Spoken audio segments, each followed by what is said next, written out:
We cannot solve our problems by making the same failed assumptions and repeating the same failed strategies of the past. Some say they lacked courage, but they made their best judgment. I have determined that it is time to officially recognize Jerusalem as the capital of Israel. While previous presidents have made this a major campaign promise, they failed to deliver.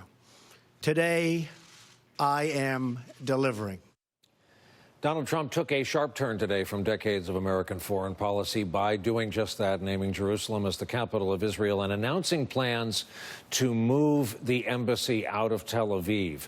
His speech drew criticism from corners of the world not usually in agreement, including the Vatican, the Kremlin, Turkey, Jordan, more, who believe the move will lead to unrest in the region. Trump even rejected warnings from some of our best friends on this planet, Britain, France, Germany. The German foreign minister said following Trump's actions, quote, Germany can no longer simply react to U.S. policy, but must establish its own position.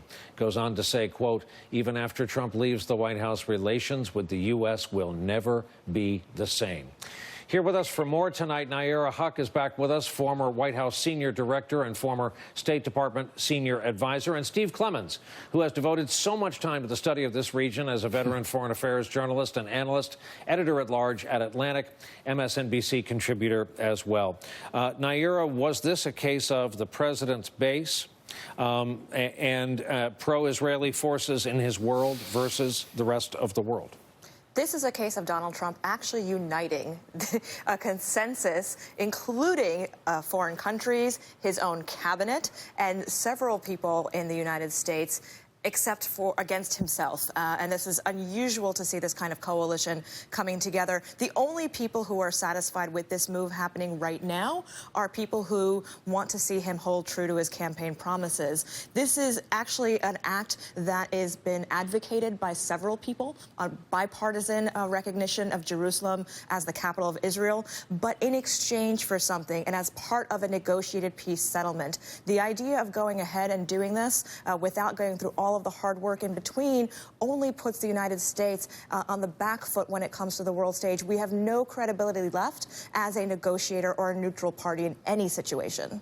Steve, among those of us who have spent a good deal of time in that region, are fascinated by it, have grown to love that part of the world and care about it, the fear is an intifada could come of this. Do you share that fear?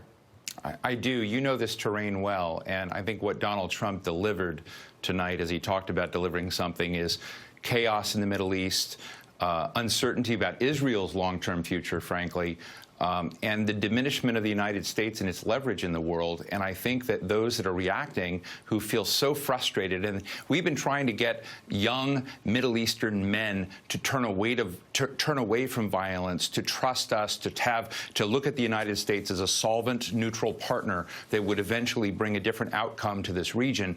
And the reason they turn to violence is utter frustration and despondency about the situation. And I think that is what Donald Trump has delivered, regrettably, today. Nayyera, where do you put the peace process for people who don't follow this stuff and heard the president talk about a two-state solution today? Where in the process are we?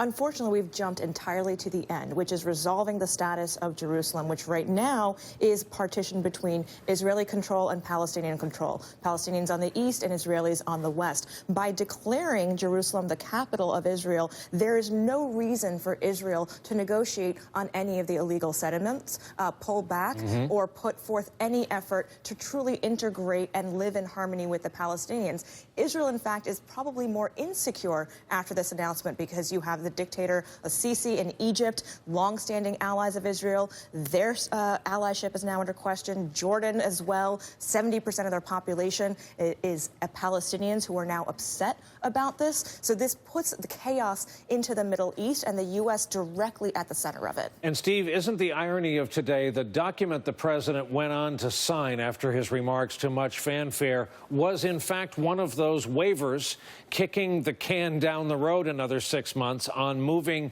the embassy. A good many people don't think we'll ever see the embassy actually move. Do you think today was for keeps? You know, it's very hard to say, Brian. I think that with the waiver, there's time bought with the logistics side of setting up a new embassy. It may take years, and maybe it never happens if someone is elected after Donald Trump and they pull the plug on this. But the damage has been done because so many in the Middle East have accused the United States in the past of not being a fair and neutral arbiter, that they've seen us putting our thumb on one side of the equation in the Israeli-Palestinian standoff, and we've always argued that's not the case. Well, now we're never going to be. Nayyera is absolutely right. We're not going to be able to take that back. And that creates a situation, whether that embassy really moves or doesn't move, the intent to move it actually does all the damage. And so for those of us who have watched this for a very long time, it's a very, very hard knot to figure out how you reestablish trust with the other side. And look, the weirdest thing about this is Donald Trump has been celebrating his relationship with the Saudis. I just read the Saudi statement. It is long, it is detailed, and it is frustrated with Donald Trump. Another one of those segments we could easily fill the hour with, especially with two first-rate and smart guests. To Nayyera, to Steve, thank you both very much for coming on and making our conversation better for it.